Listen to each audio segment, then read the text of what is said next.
ఆకాశములు దేవుని మహిమను వివరించుచున్నవి, అంతరిక్షము ఆయన చేతి పనిని ప్రచురపరచుచున్నది. పగటికి పగలు బోధ చేయుచున్నది, రాత్రికి రాత్రి జ్ఞానము తెలుపుచున్నది. వాటికి భాష లేదు, మాటలు లేవు, వాటి స్వరము వినబడదు. వాటి కొలనూలు భూమి అందంతటా వ్యాపించి ఉన్నది. లోక దిగంతముల వరకు వాటి ప్రకటనలు బయలు వెళ్ళుచున్నవి. వాటిలో ఆయన సూర్యునికి గుడారము వేసెను. అతడు తన అంతఃపురములో నుండి బయలుదేరు పెండ్లి కుమారుని వలె ఉన్నాడు. శూరుడు పరిగెత్త నుల్లసించున్నట్లు తన పదమునందు పరిగెత్త నుల్లసించుచున్నాడు. అతడు ఆకాశమున ఈ దిక్కు నుండి బయలుదేరి ఆ దిక్కు వరకు దాని చుట్టూ తిరిగి వచ్చుచున్నాడు.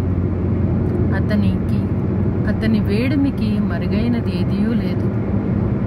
యెహోవా నియమించిన ధర్మశాస్త్రము యథార్థమైనది, అది ప్రాణమును తెప్పరిల్ల చేయను. యెహోవా శాసనము నమ్మదగినది, అది బుద్ధిహీనులకు జ్ఞానము పుట్టించును.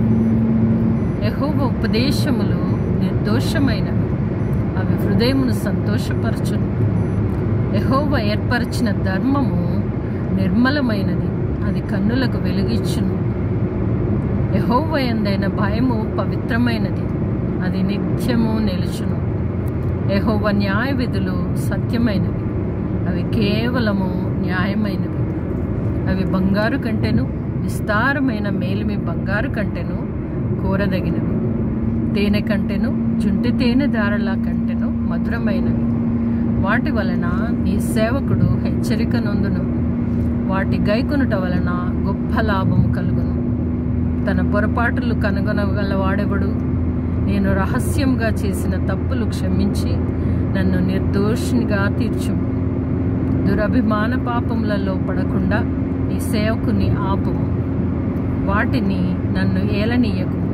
అప్పుడు నేను యథార్థవంతుడనై అధిక ద్రోహము చేయకుండా నిందారహితుడనగుదును.